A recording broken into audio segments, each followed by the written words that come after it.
Let's bring in now spokesperson for the Israeli Defense Forces, Major Libby Weiss. Major Weiss, thank you for being with us this morning. We've seen pictures even this morning, live pictures of tanks massed at the border with Gaza. I don't expect you to reveal your war plans on national television here, but are you fully expecting to go across the border sometime soon? Well, we are awaiting the government's decision, but of course, in the meantime, we are increasing our preparedness, both in terms of troop training and operational planning. But we, of course, will be ready whenever the government makes their decision. Are you confident, Major, that the civilians in northern Gaza that you've now given several days to move south to clear out the area, especially around Gaza City, are you confident that those civilians have moved out of there to the extent that you're comfortable now to go in?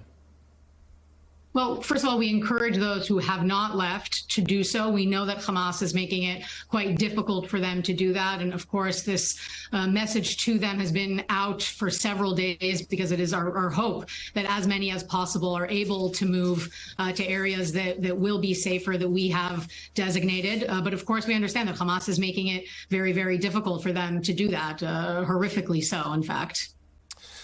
Major, good morning. Could you give us an update, please, on where things stand with the corridor that's supposed to be opened up with Egypt? You know, I know there's a real security situations there. You guys are watching carefully. At least as of a short time ago, it had not opened. Has your government received any updates as to when it might? So this is, of course, something that on the diplomatic level would have to be addressed. I don't know to give you the specifics on that. Of course, we will facilitate whatever decision will be made by the government in terms of that corridor. Major, it's Richard Haass. If you were to go in, if the Israeli Defense Forces were to go in, what is your understanding of your definition of success? And if it's to eliminate Hamas, who would then administer Gaza? Who would have the political authority of running day-to-day Gaza?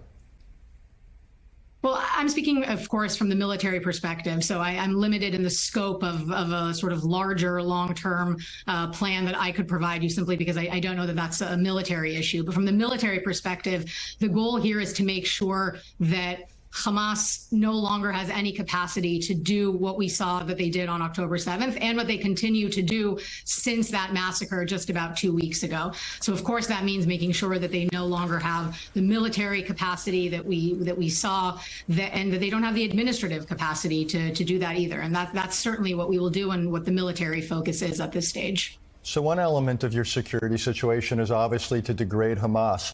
What is Israel doing to reconstitute its defenses in the south and west of the country? Obviously, they were much weaker than people thought. They were overrun. Can you say something about what's going on inside Israel to reduce Israel's vulnerability to something like this ever happening again?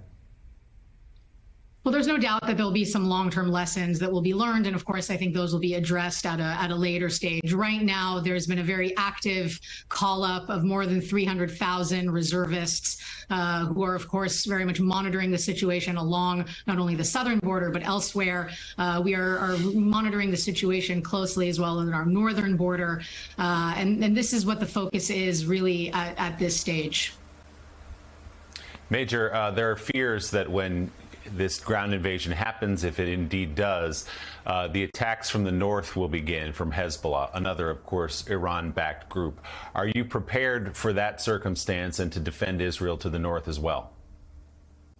Well, we're monitoring the situation very, very closely. Of course, we will be prepared to defend the country, but we do send a message and a question, perhaps is a better way to say it, to Lebanon, which is to say, you know, is it in their interest to join Hamas in what is taking place and to pay some price that will inevitably come as a result of that? I would hope that their answer would be no, but of course we will defend ourselves as needed wherever we need to.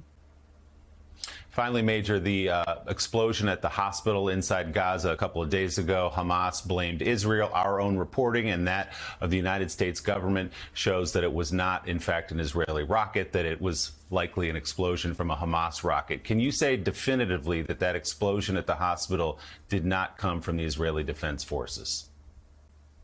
Correct. It did not come from us. Of course, the research that was done and the vetting that was done on the U.S. side and by others clearly confirms that.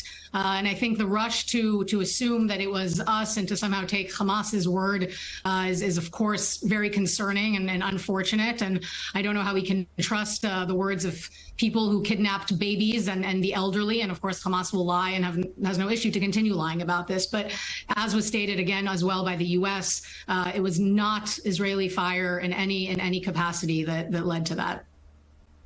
Spokesperson for the Israeli Defense Forces, Major Libby Weiss, thank you for your time this morning. We appreciate it.